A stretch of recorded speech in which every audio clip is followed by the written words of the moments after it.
We watched Babygirl. And before we begin, I need you to understand that about once a week, I'll pop over to my mom's house and we'll watch a movie. And every now and again, I will neglect to look ahead, or sometimes I'll just pop over and say, hey, I got a big list of stuff in like my catalog of things I want to watch. What do you think of one of these?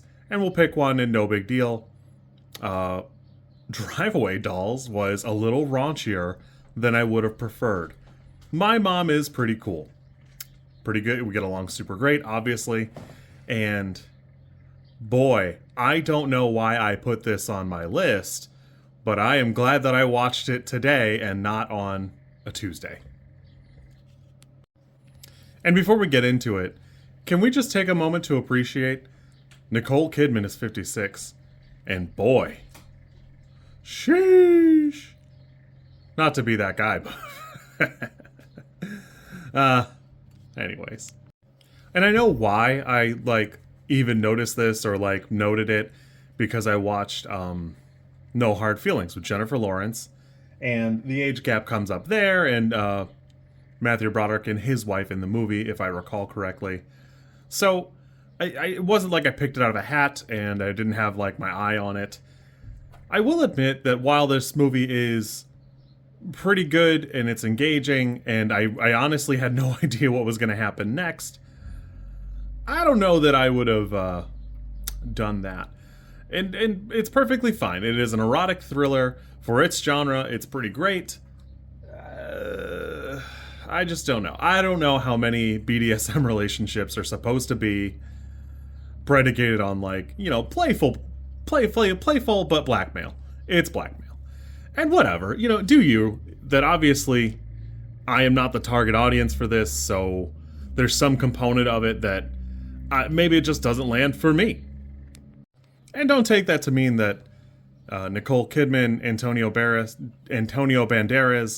and Harris Dickinson don't do a great job. I think it's superbly acted. It's well shot. It just feels like it's a little uneven, and it feels a little thin for me. I'd be the first person to tell you that, again, I am not its target audience. I get it. It's fine. It's probably a 5 for me. It's a little bit better than some other things, but it definitely feels like it needed more time to cook. Putting sex in a movie doesn't automatically elevate it above other genres. It just puts it in its own category. I see that a lot of critics are rating it 7, 8, and I'm not going to. I don't think it's there. Contrived, I think, is probably what I would call it. Enjoyed is the wrong word. I watched it. It entertained me. I'll never watch it again. It was fun enough for a ride. It has some things it wants to say, and it tried very hard to not come out and straight up just say it, but it would otherwise not be noteworthy. If they flipped the roles, the genders around, this would not be a movie. It would be something on a scrap paper and in the garbage somewhere.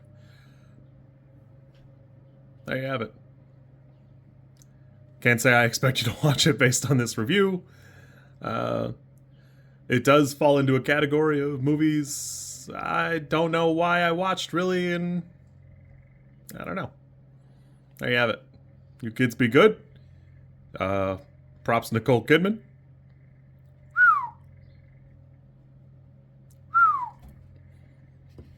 Well, bye.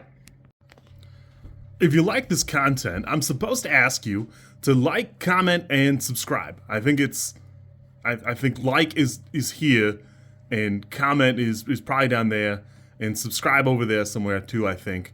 I don't know how many times this snippet is gonna make it into a video. Everybody says you should do it this way, and I always thought it was just an annoying thing other YouTubers did. And as you know, I am bad at editing, so if you like it, great, I'm happy for you. If you don't like it, I'm sorry.